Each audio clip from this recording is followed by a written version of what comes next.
कैसे हो सब। मेरा नाम निधि है and welcome to this channel. अगर आप चैनल पे नए हो तो प्लीज सब्सक्राइब कर लेना। आज हम अकाउंट्स में बेसिक कंसेप्ट्स करेंगे, that is rules of debit and credit. ये बहुत ही इम्पॉर्टेंट टॉपिक है। अगर ये बेसिक्स क्लियर है तो अकाउंट्स हमेशा इजी लगेगी।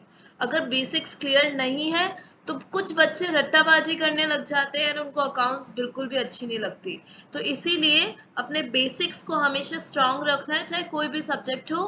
तो ये टॉपिक 12th के बच्चों के लिए भी इम्पॉर्टेंट है एंड कॉलेज के लिए भी इम्पॉर्टेंट है। तो हम शुरू करते हैं rules of debit and credit. तो इस वीडियो को अगर आप एंड तक देखोगे तो अकाउंट कैसे बनाते हैं ये एकदम क्लियर होगा। ठीक है, तो सबसे पहला रूल क्या होता है? Debit refers to the left side of an account and credit refers to the right side of an account. जो लेफ्ट साइड है वो डेबिट है और जो राइट साइड है वो क्रेडिट है। कभी कभी बच्चे कंफ्यूज हो जाते हैं, भूल जाते हैं कि डेबिट किधर है और क्रेडिट किधर है। ये चीज को हमेशा याद रखना है। कोई भी अकाउंट बनाओ, डेबिट लेफ्ट होता है और क्रेडिट राइट होता है। आई होप ये चीज क्लियर है। ठीक है, अब इसी अकाउंट्स को हमने दो अप्रोच से स्टडी करना है। पहली अप्रोच है ट्रेडिशनल अप्रोच और दूसरी है मॉडर्न। दोनों ही सेम है, बस रिप्रेजेंट करने का तरीका अलग है, रूल्स अलग है। ले जाएगी एट द एंड सेम जगह। ऐसे बोलते हैं ना, दो रास्ते हैं, दोनों ले जाएंगे सेम जगह, वैसे ही। ठीक है, तो अगर आप अकाउंट्स बना रहे हो ट्रेडिशनल अप्रोच से तो ट्रेडिशनल से बनाओ कंप्लीटली। अगर मॉडर्न अप्रोच से बना रहे हो तो मॉडर्न से बनाओ, मिक्स मैच मत करो। अगर समझ में नहीं आ रहा है तो कंफ्यूजन कहाँ होती है? जब मिक्स मैच हो जाता है। एक अप्रोच को अच्छे से समझ लो। दोनों अप्रोच ही आनी चाहिए ऑब्वियसली, पर दोनों को समझो और एकदम कॉन्सेप्ट क्लैरिटी के साथ। अगर एक भी परसेंट डाउट है कि नहीं कुछ समझ नहीं आया तो मेरे से जरूर कमेंट में पूछना। कोई मनाही नहीं है डाउट पूछने की। कोई भी डाउट है रिगार्डिंग इको अकाउंट्स बिजनेस जरूर पूछना 11th-12th का, ठीक है ना? ओके, तो हम स्टार्ट करते हैं। तो ट्रेडिशनल अप्रोच क्या हो गई? 3 कैटेगरी में बढ़ती, और मॉडर्न अप्रोच अलग से हम स्टडी करेंगे अभी। तो ट्रेडिशनल अप्रोच 3 कैटेगरी क्या हो गई ट्रेडिशनल की? पहला है पर्सनल, सेकंड है रियल एंड देन है नॉमिनल। पर्सनल, पर्सन से याद रखो पर्सनल को। इसमें कौन आते हैं? जो भी इंडिविजुअल्स है, इंडिविजुअल पर्सन है, कोई कंपनी हो गई है, कोई कॉरपोरेशन है, मतलब आर्टिफिशियल आर्टिफिशियल पर्सन, या फिर रिप्रेजेंटेटिव पर्सन। मतलब अगर कोई आउटस्टैंडिंग अकाउंट है, प्रीपेड अकाउंट है। इसको समझना, ये सब मैंने क्या बोला है, अगर 11th का बच्चा है तो वो कंफ्यूज हो जाएगा, इसलिए मैं उसके लिए बेसिक से समझाऊंगी, जीरो से। 12th वालों को समझ आ जाएगा। तो यहाँ पे जो पर्सनल अकाउंट है उसमें क्या होता है, इसका एक रूल है। रियल का एक रूल है और नॉमिनल का एक रूल है। जब कोई गेम खेलते हो तो तुम्हें इतना इजीली समझ में आ जाता है कि पसंद तो चलो आ ही जाता है, समझ में भी आता है। क्या समझ में आता है? कि एक रूल से एक जना चलेगा, इस रूल से ये जना चलेगा। दोनों रूल को आपस में मिक्स तो नहीं करते ना। जब उसका स्पेसिफाइड रूल है तो उसी से चलाना है। वैसे ही यहाँ पे पर्सनल को पर्सनल के रूल से चलाना है, रियल को रियल से, नॉमिनल को नॉमिनल से। तीनों को मिक्स मैच किया, वहीं आंसर गलत और वहीं कंफ्यूजन स्टार्ट। पर्सन में पर्सन का रूल लगेगा, इसलिए पता होना चाहिए पर्सन अकाउंट कौन से होते हैं पर्सनल। वैसे रियल में पता होना चाहिए रियल कौन से होते हैं। आधे बच्चों को पता ही नहीं होता कौन सा किधर होता है। इसीलिए पर्सनल में कौन आते हैं, ध्यान से सुनना। वो लोग या तो जो पर्सन है या आर्टिफिशियल पर्सन है, जैसे एक कंपनी और ओनर अलग होते हैं। कंपनी एक आर्टिफिशियल पर्सन है, ठीक है। या फिर रिप्रेजेंटेटिव पर्सनल, रिप्रेजेंट कर रहा है उस पर्सन को। कैसे? मतलब समझो, मैंने कहा एक्स पर्सन है, उसको मेरे को रेंट देना है, रेंट ड्यू है। इनडायरेक्टली किसको रिप्रेजेंट कर रहा है? एक्स इंसान को, कि मेरे को उसको रेंट देना है, रेंट ड्यू है। तो जो भी आउटस्टैंडिंग रेंट है वो पर्सनल है। अगर मैंने उसको रेंट पहले दे दिया तो प्रीपेड हो जाएगा। तो जो भी प्रीपेड रेंट है वो पर्सनल है, क्योंकि वो उस एक्स पर्सन को रिप्रेजेंट कर रहा है। इसीलिए इसमें कौन कौन आते हैं, जो पर्सन को रिप्रेजेंट करते हैं या पर्सन है या आर्टिफिशियल पर्सन है, दैट इज कंपनी। अब यहाँ पे ध्यान से सुनो, इसका जो रूल है पर्सनल का वो क्या है, debit the receiver credit the giver. जिसने रिसीव किया उसको डेबिट में लिखो, और जिसने क्रेडिट है जो गिवर है उसको क्रेडिट में लिखो। ठीक है, समझो वापस। एग्जाम्पल जैसे individual, firm, debtor, creditor, capital, drawing, ठीक है, बैंक, या फिर rent is due to landlord. क्या लिखा है मैंने आगे, outstanding rent, prepaid rent, income earned but not received, ये सब इसमें आएगा। जिस भी एक्सपेंस के आगे आउटस्टैंडिंग या प्रीपेड है या इनकम के आगे हमारे पास एक्रूड है, वो सब पर्सन में आएगी। अगर रेंट है खुद अकेला तो वो एक्सपेंस है, वो अलग है, पर अगर उसके आगे आउटस्टैंडिंग या प्रीपेड है तो वो पर्सनल में आएगा। क्लियर है क्या ये बात? अब आगे, तो यहाँ पे आ गया हमारा Ram account, individual account, debtor, creditor. ये ध्यान रखना बात, डेटर हमारा एसेट है बट वो पर्सन है, इसलिए हमने उसको पर्सनल में डाला है। ठीक है, तो अगर मैं यहाँ पे बोलूं कि राम ने पैसे रिसीव किए हैं, तो आंसर क्या हो जाएगा? अगर राम ने पैसे रिसीव किए हैं तो क्या होगा, राम डेबिट होगा या क्रेडिट? रूल क्या है, डेबिट द रिसीवर, तो राम होगा डेबिट। क्लियर है? और अगर यहाँ पे क्वेश्चन है कि डेटर, हमारे से क्रेडिट सेल हुई है, तो हमारा जो डेटर है जिसको हमने उधार में स्टॉक बेचा उधार में, तो वो हमारा डेटर है। अगर डेटर ने हमसे क्रेडिट सेल हुई तो डेटर रिसीवर है, तो डेटर आएगा debit, x debit to sales. Sales क्यों आया क्रेडिट में, ये हम अभी कर रहे हैं। ठीक है, तो एक्स किधर आएगा, जो डेटर है जिसने रिसीव किया वो आएगा डेबिट। क्लियर है ना ये बात? नेक्स्ट एग्जाम्पल मान लो एक क्रेडिटर है जिससे हमने स्टॉक लिया उधार पे, हमने परचेज की उधार पे, तो वो हमारा क्रेडिटर है। अब वो गिवर है, तो अगर वो गिवर है तो रूल क्या है, debit the receiver credit the giver. अगर मान लो शाम से हमने क्रेडिट पे परचेजेस करी है तो क्या होगा, शाम डेबिट या क्रेडिट? क्रेडिट, क्योंकि वो गिवर है। ठीक है, ये बात क्लियर है? बहुत इजी है, इसमें कुछ नहीं है, बस समझ में आना चाहिए। नेक्स्ट है हमारा रियल अकाउंट। रियल अकाउंट में कौन आता है, वो चीज, मान लो एसेट्स, एसेट्स कहाँ आते हैं, रियल अकाउंट में, डेटर को छोड़ के, क्योंकि डेटर एक पर्सन है, वो पर्सनल में।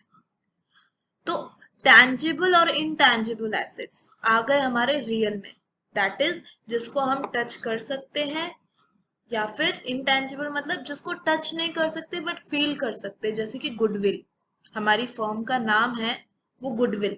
ठीक है, फील कर पा रहे कि हाँ हमारी फर्म की गुडविल है, ऐसा। ठीक है, तो टैंजिबल कौन से, जिसको टच कर सकते हैं और हमारा एसेट है, दैट इज, बताओ एग्जाम्पल जरूर मुझे देना कमेंट्स में, मशीनरी, लैंड और फर्नीचर, है ना? ठीक है, तो जो भी चीजें जो हम टच कर पा रहे वो क्या है, टैंजिबल। कैश, कैश क्या होगा, वो भी टैंजिबल ही है, रियल होगा। ठीक है, क्लियर? तो रियल का क्या रूल होता है, debit what comes in, credit what goes out. अब रियल में यही रियल का ही रूल लगाना है, रियल में पर्सनल का रूल नहीं लगाना है, पर्सनल का पर्सन के अंदर, रियल में रियल का। ठीक है, तो यहाँ पे debit what comes in, credit what goes out, real का रूल है। तो रियल का रूल ध्यान से सुनना, मान लो कैश आया है बिजनेस में, तो कैश क्या होगा, डेबिट व्हाट कम्स इन, जो आया है उसको डेबिट। मशीनरी आई है, डेबिट मशीनरी। लैंड लिया है, लैंड डेबिट। अब क्रेडिट व्हाट गोज आउट, अगर कैश किसी को दिया है, बाय बाय हो रहा है, कैश जा रहा है, तो क्रेडिट टू कैश, क्रेडिट कर दो। अगर लैंड बेच रहे हो तो टू लैंड, अगर मशीनरी बेच रहे हो टू मशीनरी।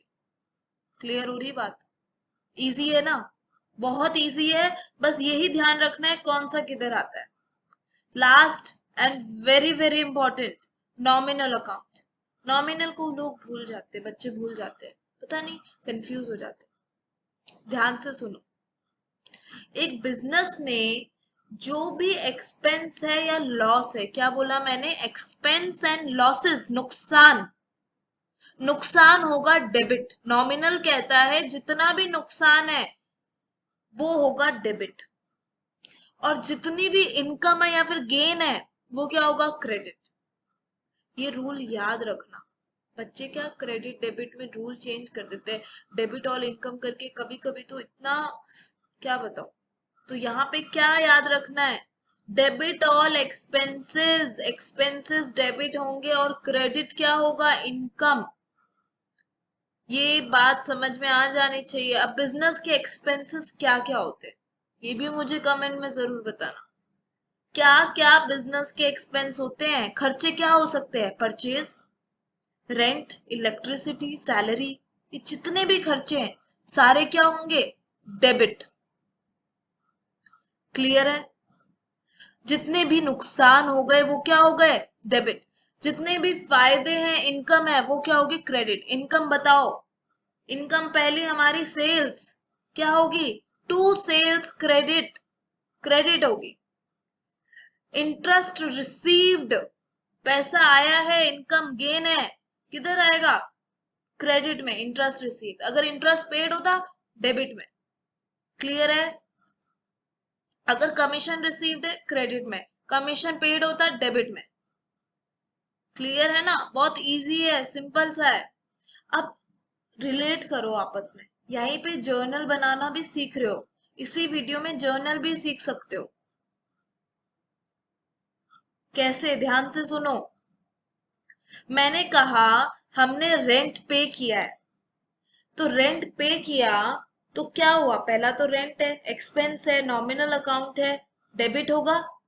तो रेंट डेबिट कैसे लिखते हैं एक जर्नल एंट्री को, रेंट डेबिट, और जो क्रेडिट लिखना होता है उसको टू में लिखते हैं यहाँ पे, क्रेडिट, ऐसे करके। तो रेंट डेबिट, और जा क्या रहा है, कैश जा रहा है। कैश होता है real account, debit what comes in, credit what goes out, go out हो रहा है वो, तो कैश आ जाएगा क्रेडिट में। अब इसी एक एंट्री के अंदर दो रूल अप्लाई हुए, क्योंकि दोनों अकाउंट अलग अलग है, ये तो है हमारा नॉमिनल और ये है हमारा रियल।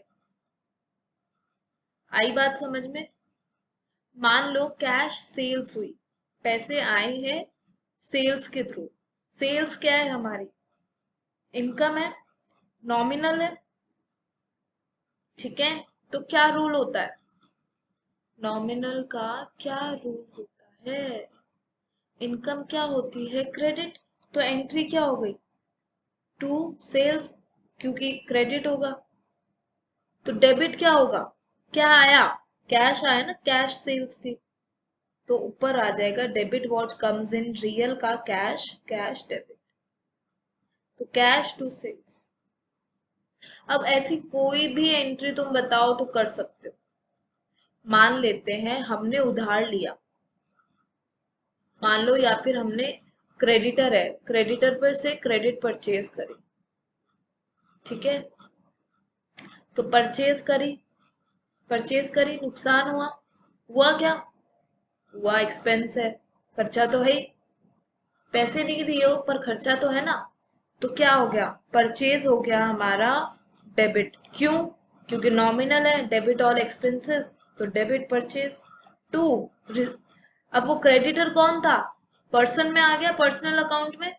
क्रेडिटर कौन है, गिवर है, तो जो भी क्रेडिटर है, मान लो एक्स है, वो क्रेडिट हो जाएगा, 2x क्रेडिट। क्लियर है बात, इजी है ना, मुश्किल नहीं है, समझना है बस। रट्टाबाजी कर ली ना तो गए, कि रेंट टू कैश होगा, सैलरी टू कैश होगा, ये to cash to cash to cash, ये सब तो गया। कॉन्सेप्टली समझो बात को कि क्या सिंपल तरीके से बोल रहा है। फिर कुछ भी ट्रांजैक्शन होगी एंट्री कर सकते हो, एंट्री क्लियर है, अकाउंट इजीली बन सकता है। क्लियर होगी बात। तो यहाँ पे अलग अलग एग्जाम्पल्स आ गए, है ना, इजी है। आगे चले, अब modern approach. Modern approach actually में मॉडर्न तरीके से है। किसी बच्चे को ट्रेडिशनल समझ में बैठती है, किसी को मॉडर्न अच्छी लगती है, बट ये चीज क्लियर होनी चाहिए मॉडर्न अप्रोच के लिए कि रेवेन्यू क्या है, एक्सपेंस क्या है, कैपिटल क्या है, एक लायबिलिटी क्या होती है और एसेट्स क्या होती है।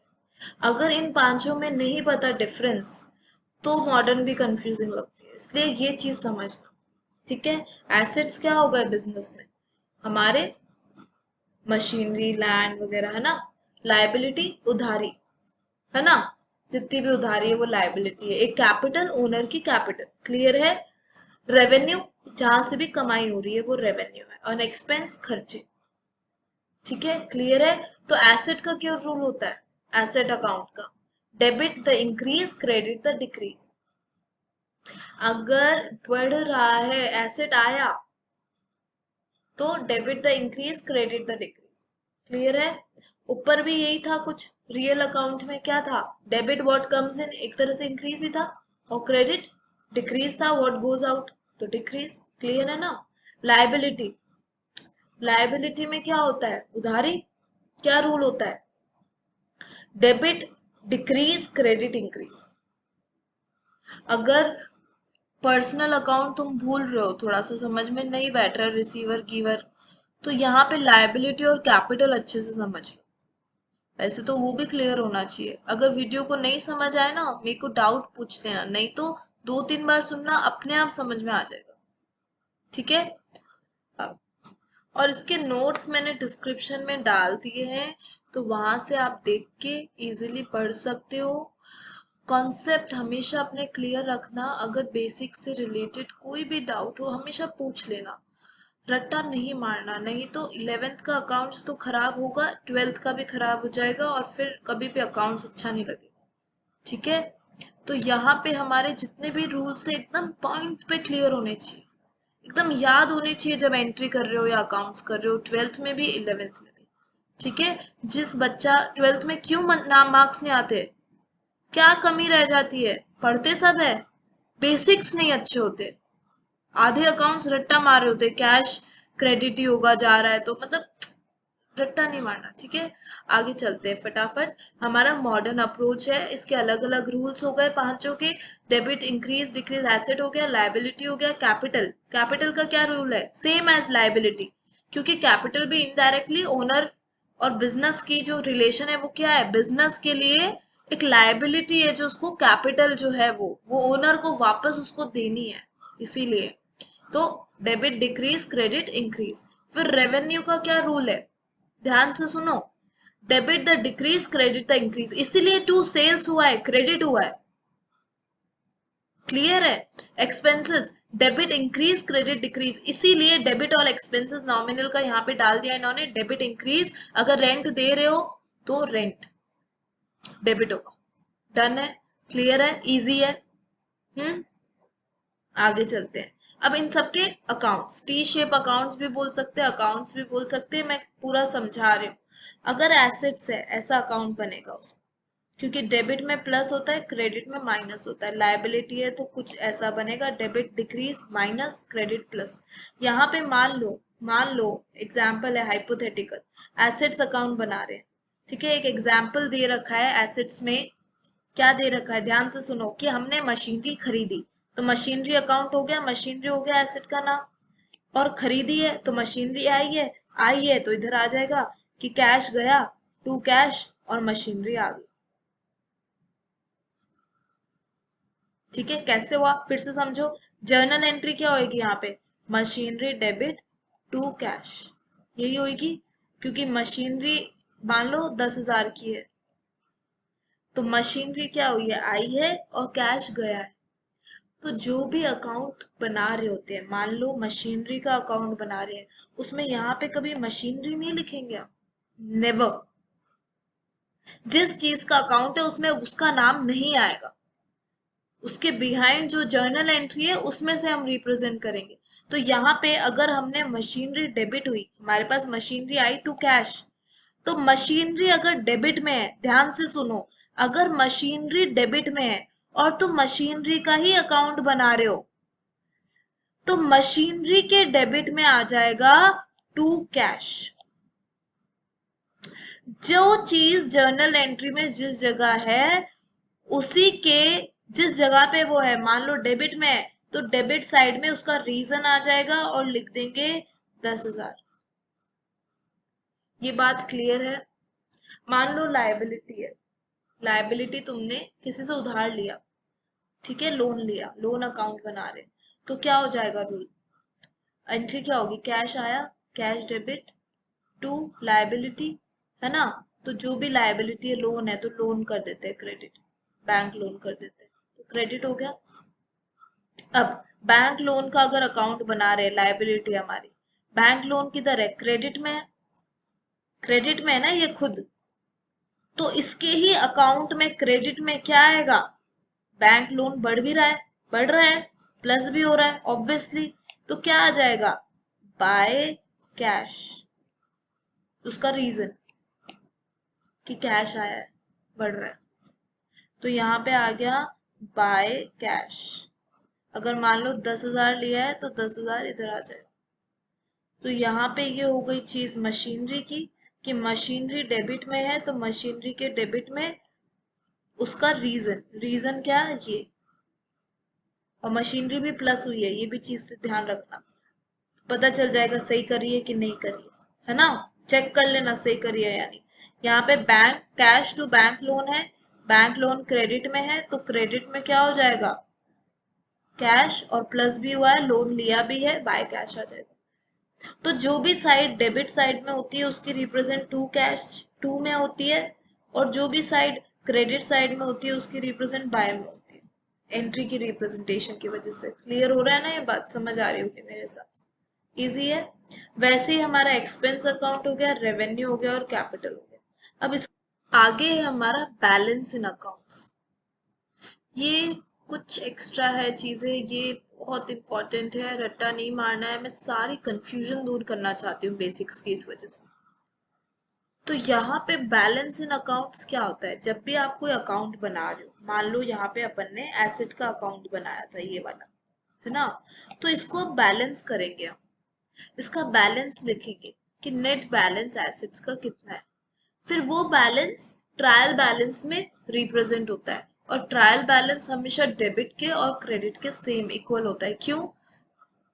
क्योंकि हमेशा डेबिट और क्रेडिट जब जर्नल एंट्री होती है तो हमेशा सेम अमाउंट से डेबिट क्रेडिट होती है, तो हमेशा बैलेंस होना चाहिए, ठीक है, क्योंकि डबल एंट्री बुक कीपिंग भी है, ये भी थ्योरी का टॉपिक है फर्स्ट चैप्टर में। आगे चलना ध्यान से सुनो, यहाँ पे जब बैलेंस करना है एक अकाउंट को तो कैसे करेंगे, वेरी वेरी इंपॉर्टेंट। 12th के बच्चों को भी एक टॉपिक क्लियर नहीं होते, पता नहीं क्यों, ध्यान से सुनना इस बात को। यहाँ पे है बैलेंस इन अकाउंट्स, बैलेंस है, डेबिट बैलेंस किसका होता है, यहाँ पे मैं एक बार पहले समझा देती हूँ बैलेंस होता है क्या। मान लो हमने जो ऊपर मशीनरी या फर्नीचर लिया, एसेट है हमारा, हमने 1 लाख का लिया, तो हमने लिखा टू बैंक, क्या लिखा, टू बैंक, क्योंकि आया है तो एंट्री क्या होगी उसकी, फर्नीचर टू बैंक, कितना, 1 लाख। क्लियर है ना, तो क्या हो गई प्रेजेंटेशन, फर्नीचर डेबिट में है तो फर्नीचर के डेबिट में क्या आ गया, फर्नीचर के डेबिट में क्या आ गया, टू बैंक 1 लाख। अब हमेशा इसको हम बैलेंस करेंगे, बैलेंसिंग कैसे होती है, जितने भी एसेट्स है, कैश है, डेटर है, एसेट्स हो गए, इनकम हो गई, उन सब का बैलेंस होता है डेबिट। क्या बैलेंस होता है, डेबिट।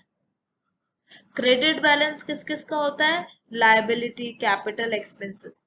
ये अच्छा बैलेंस है जो क्रेडिट बैलेंस है इन लोगों के लिए, लायबिलिटी के लिए, कैपिटल के लिए, एक्सपेंस के लिए, इनका क्रेडिट होना चाहिए बैलेंस, ठीक है, क्लियर है ना। तो यहाँ पे डेबिट बैलेंस होता क्या है इसको समझो ध्यान से। एक अकाउंट जब तुम बना रहे हो तो जब इसकी बैलेंस देखोगे तो तुम देखोगे 1 लाख आ रही है बैलेंस, इस साइड को इक्वल करो, इधर 1 लाख है तो दूसरी साइड कितना आ रही है, 1 लाख। मान लो यहाँ पे तुमने एक और एंट्री में कर रही हूँ, ध्यान से सुनो, हमने फर्नीचर को सेल कर दिया तो फर्नीचर जब सेल हो गया तो क्या एंट्री होगी, बताओ। कैश आया, कैश टू फर्नीचर, तो यहाँ लिख दिया हमने बाय कैश, क्योंकि कैश आया, बेची तो बेची, फर्नीचर तो गया, फर्नीचर डिक्रीज हो रहा है ना, इसलिए वो क्रेडिट में गया, क्योंकि एसेट मॉडर्न रूल क्या कह रहा था, debit the increase credit the decrease, तो क्रेडिट द डिक्रीज क्रेडिट हुआ है, क्रेडिट साइड में डिक्रीज, और उसके बदले क्या मिले हमको, पैसे, पैसे कितने मिले, मान लो 20,000 का हमने बेच दिया। ठीक है, क्लियर है बात इतनी। तो बैलेंस कितना आ जाएगा, अब दोनों साइड में बैलेंस क्या है, बैलेंस इस साइड आएगा 80,000 का, फिर जाके ये 1 लाख और 1 लाख हो जाएगा, है ना। तो ये जो 80,000 का बैलेंस है, ये है हमारा डेबिट बैलेंस, कि अभी भी हमारे पास 80,000 के एसेट्स बचे हैं, और वो डेबिट रिप्रेजेंट कर रहे हैं, क्योंकि एसेट्स का क्या बैलेंस होता है, डेबिट, तो इधर है डेबिट बैलेंस। अगर डेबिट साइड के अपोजिट है तो डेबिट बैलेंस है। नेक्स्ट ईयर, ये नेक्स्ट ईयर इधर आ जाएगा, अगर बुक्स का लास्ट दिन है 31/3 तो इधर है, अगर ओपन हो रहे हैं अब अकाउंट्स, नेक्स्ट ईयर आ गई अकाउंटिंग की 1 अप्रैल को, किधर होगा, इधर होगा, टू बैलेंस 80,000। तो जो डेबिट बैलेंस होता है वो कौन सा होता है, जब बुक्स क्लोज होते हैं तो जो क्रेडिट साइड में नीचे आता है ना, वो डेबिट होता है, और वही बैलेंस नेक्स्ट ईयर के लिए डेबिट हो जाता है। नेक्स्ट ईयर हमेशा हर बैलेंस इस साइड चला जाता है, इसलिए वो डेबिट हो गया, तो मतलब सही है, क्योंकि अभी भी हमारे पास 80,000 के एसेट्स पड़े हैं, और ये प्लस में है, क्योंकि पड़े हैं। क्लियर है ना बात। और कैपिटल अकाउंट क्या हो गया, मान लो कैपिटल आई बिजनेस में, तो कैपिटल आई तो रूल एंट्री क्या होगी, एंट्री बताओ पहले, तो कैश आया ना, कैश टू कैपिटल, कैपिटल का क्या था rule, debit the decrease credit the increase, increase हो रही है कैपिटल तो क्रेडिट हुई, और बिजनेस में आ क्या रहा है, कैश, तो यहाँ पे 1 लाख और 1 लाख आ जाएगा। अब वो, अब कैपिटल क्रेडिट में है, तो कैपिटल के क्रेडिट में आ गया बाय कैश। अब क्रेडिट बैलेंस क्या होता है, क्रेडिट साइड से अपोजिट क्रेडिट बैलेंस, डेबिट के नीचे मतलब, और यही अगले साल जाके इस साइड आ जाएगा, मतलब अभी भी हमारे पास 1 लाख तक की कैपिटल पड़ी है, बैलेंस आ गया 1 लाख, और इधर आ जाएगा 1 लाख, तो क्रेडिट बैलेंस क्या होगा, अच्छा हो जाएगा। इजी है, बैलेंसिंग समझ आ रही है ना, कैसे करी है मैंने, पक्का। अगर यहाँ पे जैसे, अब जो यहाँ पे फर्नीचर का एंट्रीज थी वो क्या थी, क्वेश्चन में पहली एंट्री ये थी कि फर्नीचर टू कैश, और इधर थी कैश टू फर्नीचर, जिसमें से 20,000 का हमने फर्नीचर बेचा था तो कैश आया। तो तुमने फर्नीचर अकाउंट तो बनाना सीख लिया, कि फर्नीचर डेबिट में है तो फर्नीचर के डेबिट में 1 लाख, इधर क्रेडिट में है तो क्रेडिट में 20,000, और बैलेंस आ जाएगा 80,000, वो डेबिट बैलेंस होगा, और जो नेक्स्ट ईयर डेबिट साइड आएगा डेबिट बैलेंस, क्योंकि एसेट का डेबिट बैलेंस होता है। अब कैश का अकाउंट बनाते हैं, क्योंकि इसका तो बना लिया, अब इसका भी बनाते हैं, कैसे बनाएंगे, ध्यान से सुनना इधर। मान लो बिजनेस में तुम्हारे पास ऑलरेडी कैश है 2 लाख का पड़ा हुआ, कितना, 2 लाख। कैश क्या होता है, एसेट एक तरीके से, और एसेट का क्या होता है, डेबिट बैलेंस, तो पहले से ही कैश अकाउंट में लिखा होगा debit side to balance 2 lakh, क्योंकि पहले से हमारे पास कुछ बैलेंस था। अब दो एंट्री हमने फर्नीचर की करी थी, पहली हमने करी थी जब हमने फर्नीचर खरीदा था, वो क्या एंट्री थी, फर्नीचर आया टू कैश, कितने का था फर्नीचर बताना, 1 लाख, है ना। तो अब फर्नीचर हुआ है डेबिट, तो फर्नीचर को हमने बना दिया फर्नीचर का अकाउंट, और वो क्लियर है। अब कैश के पॉइंट ऑफ व्यू से देखना है, क्योंकि कैश अकाउंट बना रहे, कैश क्या हुआ, यहाँ पे क्रेडिट हुआ, कैश, कैश क्रेडिट हुआ है, तो कैश के क्रेडिट में क्या आएगा, कैश के क्रेडिट में आएगा बाय फर्नीचर, क्योंकि पैसे गए हैं, माइनस है, debit the increase credit the decrease, तो ये हो गया क्रेडिट कितना, 1 लाख से।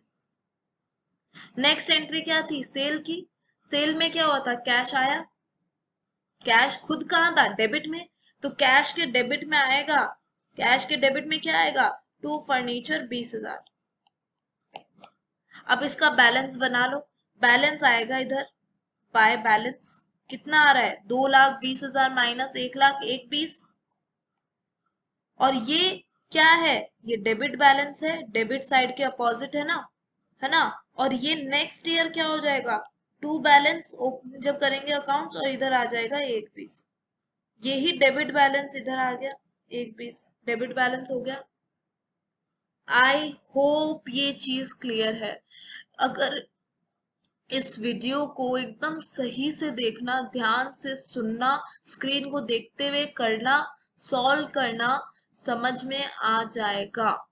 तो ये पूरा क्रक्स हो गया हमारे बेसिक्स का, दैट इज अकाउंट्स कैसे बनाने हैं, जर्नल एंट्री के क्या क्या रूल्स है, और कैसे जर्नल से लेजर में पोस्टिंग करनी है और लेजर में अकाउंट्स बनाने हैं, है ना। अकाउंट्स बनाना आ रहा है, इजी है। बैलेंसिंग आई समझ में, बैलेंसिंग के लिए ये चीज देख लेना एक बार क्या रिप्रेजेंट कर रही है, ठीक है। और कोई भी डाउट हो तो मेरे से जरूर पूछना, एग्जाम्स डाउट्स कोई भी सब्जेक्ट, ठीक है। अपना ध्यान रखो इस टाइम पे, ठीक है। तो आई होप आपको ये वीडियो समझ आया होगा। अब हम नेक्स्ट वीडियो में मिलते हैं। जाने से पहले जरूर सब्सक्राइब कर देना एंड लाइक करना वीडियो को। ऑल्सो कमेंट में मुझे जरूर बताना कि आपको समझ आया टॉपिक। आपके कोई भी डाउट हो तो जरूर कमेंट में लिख देना। एंड अब हम नेक्स्ट वीडियो में मिलते हैं। Bye bye.